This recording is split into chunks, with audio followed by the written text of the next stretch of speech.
اور بیت المقدس جو آج فلسطین کی سرزمین پر واقع ہے، جس شہر میں وہ واقع ہے اس کو یروشلم کہتے ہیں، اور یہ حضرت ابراہیم علیہ السلام کا آباد کیا ہوا ہے۔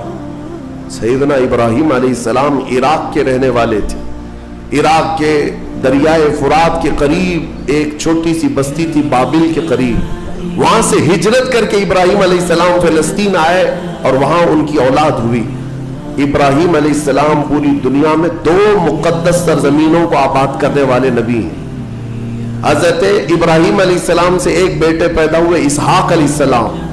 اسحاق علیہ السلام کو حضرت ابراہیم علیہ السلام نے فلسطین میں آباد کر دیا، اور دوسرے بیٹے ابراہیم علیہ السلام کے سیدنا اسماعیل علیہ السلام، اور حضرت اسماعیل علیہ السلام کو مکہ المکرمہ میں آباد کیا۔ ابراہیم علیہ السلام کے 2 بیٹے 2 مقدس سرزمینوں کو آباد کرنے والے ہیں، ایک مکہ کو آباد کرتے ہیں اور ایک فلسطین بیت المقدس کو آباد کرتے ہیں۔ اور بنی اسرائیل اسی خاندان کو کہتے ہیں۔ ابراہیم علیہ السلام کے نیچے جو خاندان آیا، حضرت یعقوب علیہ السلام کی اولاد، اور تقریباً سارے انبیاء کرام علیہ السلام جو بنی اسرائیل کے ہیں وہ اسی فلسطین کی سرزمین میں پیدا ہوتے رہے، یا پھر ہجرت کر کے وہی آئے۔ بڑے بڑے اگر نبیوں کا نام میں اگر ذکر کروں، یہ سب فلسطین میں ہیں۔ حضرت ابراہیم علیہ السلام، حضرت اسحاق علیہ السلام، حضرت یعقوب علیہ السلام، حضرت یوسف علیہ السلام، حضرت داؤد علیہ السلام، حضرت سلیمان علیہ السلام، حضرت زکریا علیہ السلام، حضرت موسیٰ علیہ السلام، حضرت عیسیٰ علیہ السلام، حضرت یحییٰ علیہ السلام، یہ سب کے سب وہیں بیت المقدس کے ارد گرد آباد۔ وقت کے جلیل القدر پیغمبر، بلکہ یہ رسولان اعظام ہیں، یہ سب فلسطین کی سرزمین پر آباد رہے۔ اس سے آپ اندازہ کر سکتے ہیں کہ وہ زمین کتنی برکت والی ہوگی، وہ زمین کتنی متبرک ہے۔ بتا دیتا ہوں، اگر برائیوں کو دیکھ کر خاموش بیٹھے رہ گئے تو تباہی آئے گی، عذاب آئے گا۔ جبرائیل امین علیہ السلام حضور کی بارگاہ میں حاضر ہوئے، رسول کریم صلی اللہ علیہ وسلم کی بارگاہ میں عرض کیا، یا رسول اللہ، ایک بستی ایسی تھی جس پر اللہ نے عذاب نازل کیا، اور عذاب کا حکم جب دیا رب تعالیٰ نے کہا، اے جبرائیل اس بستی کو اٹھاؤ اوپر اور نیچے کی طرف پلٹ دو۔ جبرائیل امین کہتے ہیں، میں نے اللہ کی بارگاہ میں عرض کیا، اے مولا اس پوری بستی میں تیرا ایک نیک بندہ بھی ہے، اس نے کوئی گناہ نہیں کیا، وہ ہمہ وقت تیری عبادت میں رہتا ہے۔ ہیں بستی والے بہت گنہگار، سب برائیوں میں مبتلا ہے، لیکن وہ نیک بندہ بھی تو ہے اس بستی میں، اس کا کیا کریں؟ رب تعالیٰ کا حکم ہوا ہے، جبرائیل اس کو بھی اسی عذاب میں گرفتار کرو۔ ہے نیک بندہ، عبادت گزار، لیکن جب بستی پر عذاب آ رہا ہے تو وہ بھی اس عذاب میں ہوگا۔ جبرائیل امین کہتے ہیں، اللہ کے جلال کے آگے وجہ پوچھنے کی ہمت نہیں ہوئی، اس کا قصور کیا ہے؟ لیکن اللہ کا حکم تھا، عذاب آیا، بستی تہس نہس ہو گئی، ختم ہو گئی، اس کا نشان بھی ختم کر دیا گیا۔ سالہ سال بیت گئے تو جبرائیل امین عرض کرتے ہیں، میں نے رب العالمین سے عرض کیا، مولا اس ایک بندے کا کیا جرم تھا؟ وہ تو تیرا نیکوکار بندہ تھا، وہ تو تیرا عبادت گزار بندہ تھا، وہ اگرچہ برے لوگوں کی بستی میں رہتا تھا، اس کا کیا قصور ہے؟ رب تعالیٰ نے فرمایا، اے جبرائیل وہ نیک تو تھا، پرہیزگار تھا، لیکن اس کی آنکھوں کے سامنے برائیاں ہوتی تھی، وہ روزانہ دیکھتا تھا اور خاموش رہتا تھا، لہٰذا برائیاں دیکھ کر خاموش رہنے والے کا بھی وہی انجام ہے جو برائی کرنے والے کا انجام۔ علیہ السلام نے کہا ہے، میری قوم چلو مقدس زمین پر جاتے ہیں، اور پیٹ پھیر کر بھاگنا مت، ورنہ خسارے میں آؤ گے، نقصان میں آؤ گے۔ جو اس مقدس سرزمین سے پیٹ پھیر کر بھاگے گا وہ بڑے گھاٹے میں رہے گا۔ قرآن کا فرمان ہے۔ ان کی قوم جو ہے موسیٰ علیہ السلام کی، اس نے جواب کیا دیا جانتے ہیں؟ بیت المقدس کی طرف موسیٰ علیہ السلام بلا رہے تھے تو وہاں ایک دوسری قوم آباد تھی، قوم عمالقہ۔ وہ اونچے چوڑے لوگ تھے، بڑے ہٹے تگڑے لوگ تھے۔ موسیٰ علیہ السلام کی قوم گھبرا گئی اور کہا کہ ہم نہیں آئیں گے۔ قالوا انا لن ندخلها ابدا ما داموا فيها، جب تک یہ قوم اس زمین پر ہے ہم نہیں آئیں گے، ہم نہیں آئیں گے۔ موسیٰ علیہ السلام بلانے لگے، چلو ان سے لڑائی کریں گے، اللہ تعالیٰ فتح عطا کرے گا۔ تو انہوں نے کہا اذهب انت وربک فقاتلا انا ہاہنا قاعدون، موسیٰ آپ اور آپ کا خدا جا کر اس قوم سے لڑے، ہم بیٹھ کر دیکھیں گے لڑائی کیسی ہوتی۔ ان کی قوم کا جواب یہ تھا۔ تو موسیٰ علیہ السلام نے اللہ رب العزت کی بارگاہ میں اپنا عذر پیش کیا تو رب تعالیٰ نے فرمایا، اللہ تعالیٰ نے اب سزا کے طور پر اس قوم کے اوپر فرماتا ہے فَإِنَّهَا مُحَرَّمَةٌ عَلَيْهِمْ 40 سَنَةً يَتِيهُونَ فِي الْأَرْضِ، اب 40 سال تک ان میں کا کوئی بندہ اس مقدس سرزمین پر داخل نہیں ہو سکے گا۔ اللہ نے حکم فرمایا 40 سال ان پر یہ زمین حرام کر دی گئی، وہی بنی اسرائیل پر اندر آ نہیں سکو گے اس بیت المقدس پر۔ اور اس کے بعد رب تعالیٰ نے فرمایا یہ بھٹکتے رہیں گے 40 سال، یتیہون فی الارض، میدان تیہ، یہ صحرائے سینا آج بھی مصر کے وادیوں میں ہے، ہم گئے دیکھیں، پہاڑیوں کا ایک سلسلہ ہے، 100 کلومیٹر دور تک چین ہے پہاڑیوں کی، پہچان نہیں پائیں گے، اگر کسی ایک پہاڑی کے بیچ میں چھوڑ دیا جائے تو زندگی پر بھٹکتا رہے۔ تو اس بنی اسرائیل کو ان پہاڑیوں کے بیچ میں چھوڑ دیا گیا، ان کو راستہ نہیں ملتا تھا، کب تک؟ 40 سال تک راستہ نہیں ملا، بھٹکتے رہے بھٹکتے رہے، وہ ان پہاڑیوں سے باہر آ ہی نہیں پاتے۔ ایک پہاڑ کراس کرتے سامنے سیم دوسرا پہاڑ نظر آتا، اس کو کراس کرتے تیسرا بھی سیم ویسا ہی نظر آتا۔ 40 سال گزر گئے بھٹکتے ہوئے، پھر موسیٰ علیہ السلام کی بھی وفات ہو گئی، ہارون علیہ السلام کی بھی وفات ہو گئی۔ اب یہ جتنے نافرمان تھے یہ مر گئے، ان کی جو نئی نسل آئی، چھوٹے جو بچے تھے، اب وہ جوان ہوئے تو ان کی سوچ مثبت تھی، فکر اچھی تھی۔ اس وقت اس بنی اسرائیل کے نبی یوشع بن نون تھے، حضرت موسیٰ علیہ السلام کے خادم بھی رہے، یہ اللہ کے نبی تھے۔ انہوں نے اپنی قوم کو اکٹھا کیا اور سب کے دلوں میں پھر بات ڈالی، آج سے 40 سال پہلے تمہارے باپ داداؤں پر بیت المقدس کی سرزمین حرام کر دی گئی تھی، اب چلو۔ تو انہوں نے کہا قوم عمالقہ اب بھی ہے، وہاں پر لڑائی ہوگی۔ انہوں نے کہا چلو میں تمہارے ساتھ ہوں۔ جب وہ نکلے بیت المقدس کے راستے پر، وہی ہٹے کٹے لوگوں سے ان کا مقابلہ ہوا، قوم عمالقہ سے۔ صرف دوپہر سے عصر کے درمیان وہ پوری قوم شکست کھا کر بھاگ گئی اور اللہ نے بیت المقدس بنی اسرائیل کو عطا فرمایا۔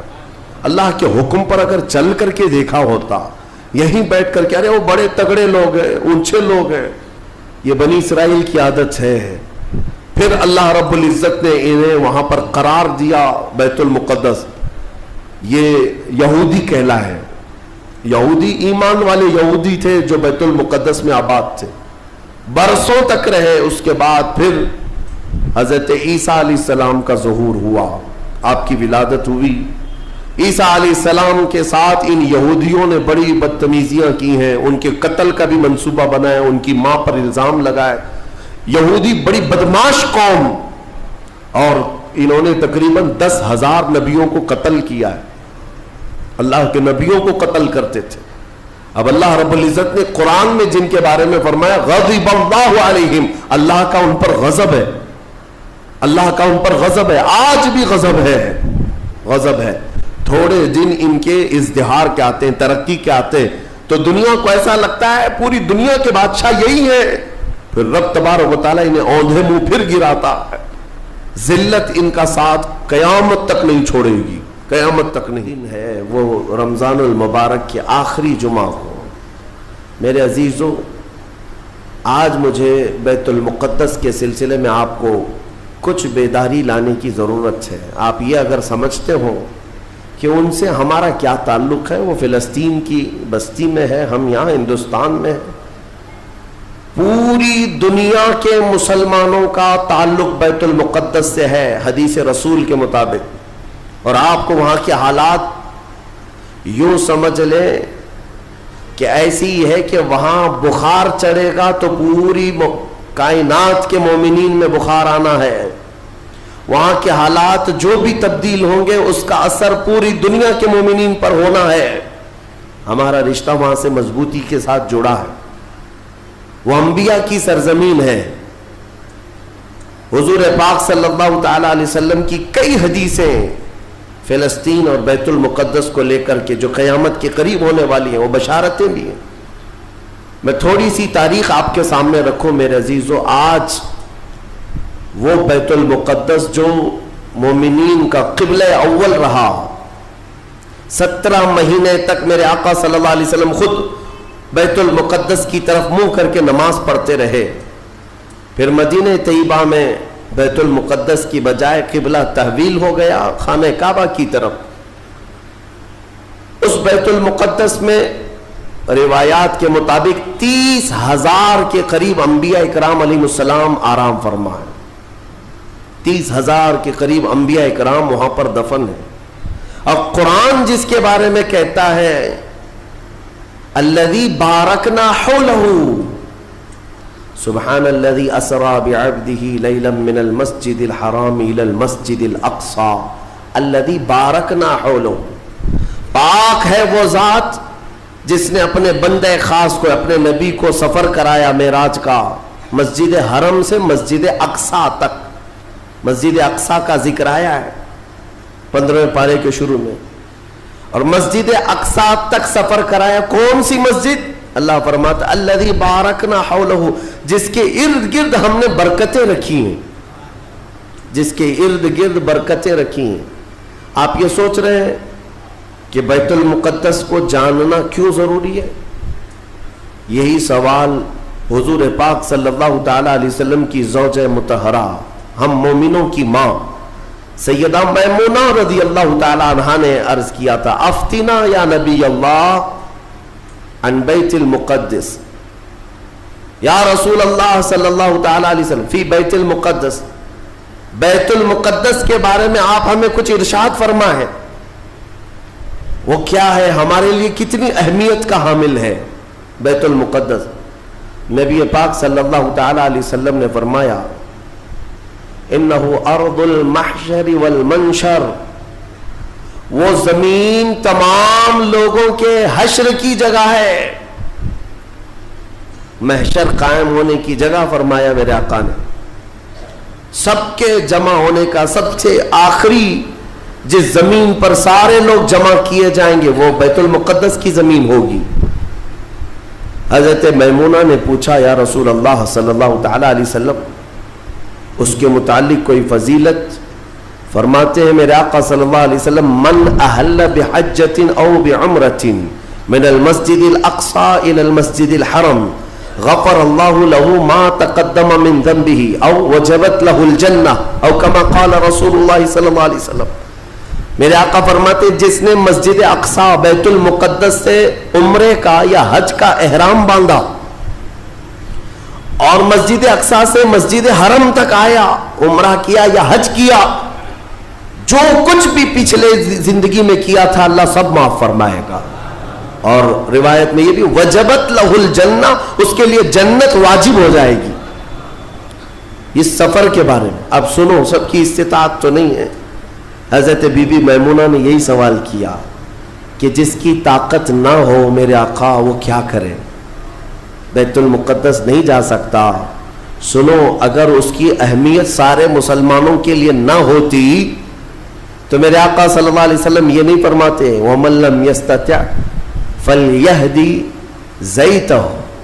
حضور صلی اللہ علیہ وسلم فرماتے ہیں اگر کسی کی طاقت نہیں ہے تو وہ تھوڑا تیل تو اس کے پاس ہو سکتا ہے، وہ تیل ہدیہ کر کے بیت المقدس بھیجے تاکہ بیت المقدس میں تمہارے بھیجے ہوئے تیل سے اگر چراغ بھی جلایا گیا یہ ثواب اس کو بھی ملے گا، عمرے کا ثواب ملے گا. یہ حدیث پاک میں ہے کہ اگر تمہارے یہاں سے ہدیہ کیے ہوئے بھیجے ہوئے تیل کو بیت المقدس میں کسی نے چراغ میں روشن کیا تو فرمایا گیا اس کے برابر اسے بھی ثواب ملے گا. یہ یوں ہی نہیں میں عرض کر رہا ہوں میرے عزیزو، اس کی اہمیت کا اندازہ آپ کو ہونا چاہیے.